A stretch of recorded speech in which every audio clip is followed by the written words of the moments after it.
రాష్ట్రం అధ్యక్షులు గోవింద్ నరేష్ మాదిగ తెలంగాణ రాష్ట్రంలో అత్యధిక జనాభా కలిగిన మాదిగలకు అసెంబ్లీ వేదికగా ముఖ్యమంత్రి రేవంత్ రెడ్డి ఇచ్చిన మాటకు కట్టుబడి ఉండకుండా ఎస్సీ వర్గీకరణ లేకుండా ఉద్యోగాలు భర్తీ చేయడం దారుణమని ఎంఆర్పీఎస్ రాష్ట్ర అధ్యక్షుడు గోవింద్ నరేష్ మాదిగ అన్నారు. ముషీరాబాద్ నియోజకవర్గం రామ్నగర్ డివిజన్ బాగ్లింగంపల్లిలోని అంబేద్కర్ విగ్రహం ముందు నుండి సుందరయ్య పార్క్ వరకు గజ్జల రాజశేఖర్ మాదిగ ఆధ్వర్యంలో ఎంఆర్పీఎస్ నిరసన ప్రదర్శనను నిర్వహించడం జరిగింది.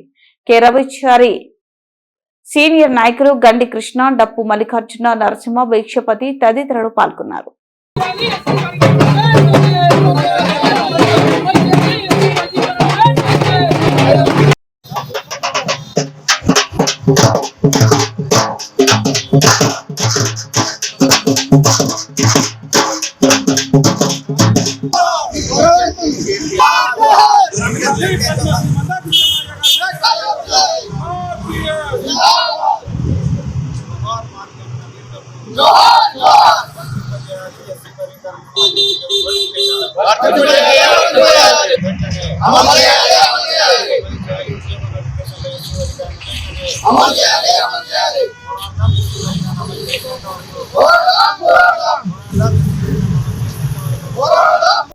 ఈ సెక్షన్ అసెంబ్లీ సెక్షన్లోనే ఈ ఎస్సీ వర్గీకరణ బిల్లు చట్టం చేయాలని చెప్పి చట్టం చేసేంత వరకు ఈ పోరాటాలు కొనసాగుతాయని చెప్పి గౌరవ శ్రీ మందాకృష్ణ మాదిగ గారి నాయకత్వంలో, అలాగే రాష్ట్ర నాయకులు వేషన్న గారి ఆధ్వర్యం, అలాగే మరియు హైదరాబాద్ జిల్లా ఇన్ఛార్జ్ బుర్రభిక్షపతి అన్నగారి ఆధ్వర్యంలో ఇది నిరంతరంగా సాగుతాయి. కాబట్టి ఈరోజు ముషీరాబాద్ నియోజకవర్గం అంబేద్కర్ కాలేజీ దగ్గర బాగ్లింగంపల్లిలో ఈ కార్యక్రమం నిర్వహించబడుతుంది.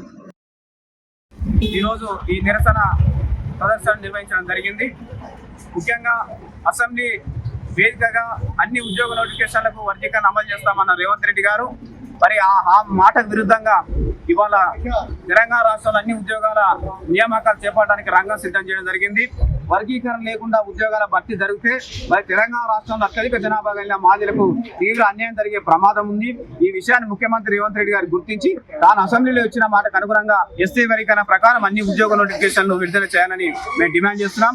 అలాగే ఎస్సీ వర్గీకరణ చట్టాన్ని వెంటనే ఆ అసెంబ్లీలో ఆమోదించి వెంటనే అమల్లో తీసుకురావాలని ఈ సందర్భంగా మేము గుర్తు చేస్తున్నాం.